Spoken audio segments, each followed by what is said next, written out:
Les 2 et 3 septembre, le diocèse de Metz, la ville de Metz et l'Institut Saint-Benoît célébraient la mémoire du vénérable Robert Schuman à l'occasion du 60e anniversaire de son décès.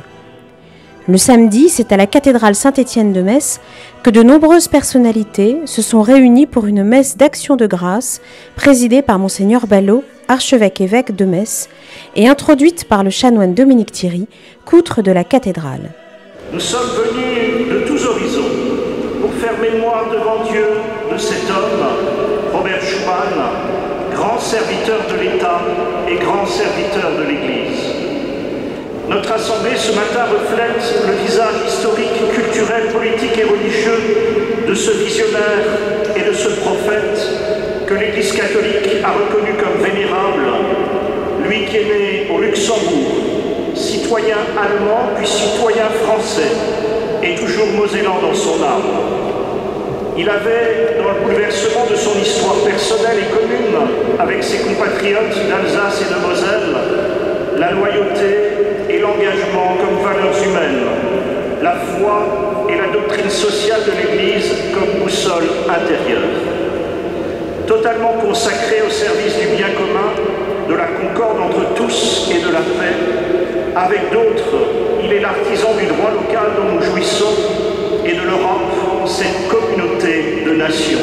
Puis ce fut le temps de la messe, présidée par Monseigneur Ballot, entouré de nombreux évêques, prêtres, chanoines et fidèles laïcs du diocèse de Metz.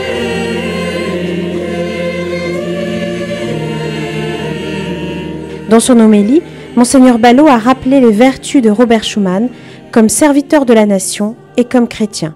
La fraternité, oui, nous le savons, est le chemin sûr pour un monde pacifié sans armes. Elle est d'abord un don, elle s'accueille pour ensuite se développer. Je le rappelais ce 15 août sur la place Saint-Jacques, en présence de beaucoup de médecins, devant la statue de Notre-Dame, comme je l'affirmais le 9 juillet dans la cathédrale de Strasbourg. Il nous faut donc sans cesse, comme le faisait le vénérable Robert Schuman, susciter à tout moment des relations de confiance et d'écoute entre tous nos concitoyens et avec ceux que nous accueillons, originaires d'autres patries. Le concordat en Alsace et en Moselle nous y aide. Il rime avec concorde, accord, convention, souci du bien commun porté ensemble. Il rejette l'ignorance réciproque. Le vénérable Robert Schuman incarnait cette fraternité dans une attention continuelle à la providence, c'est-à-dire agissant avec une confiance inébranlable en l'œuvre de Dieu qui accompagnait son action. Pour le croyant qu'il était, il s'agissait d'inscrire son engagement, son travail acharné, son action politique, son souci du bien commun dans l'œuvre même de Dieu.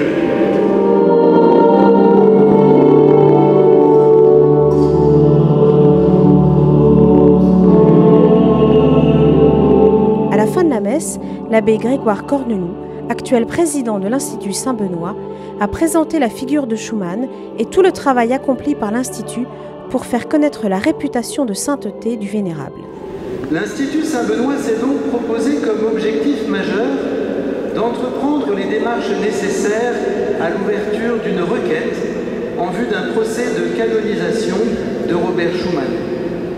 Ce fut fait le 9 juin 1990 à Sichazel par l'ouverture solennelle de la cause de béatification. C'est le travail de l'Institut Saint-Benoît et de ses membres que de permettre l'aboutissement de ce processus.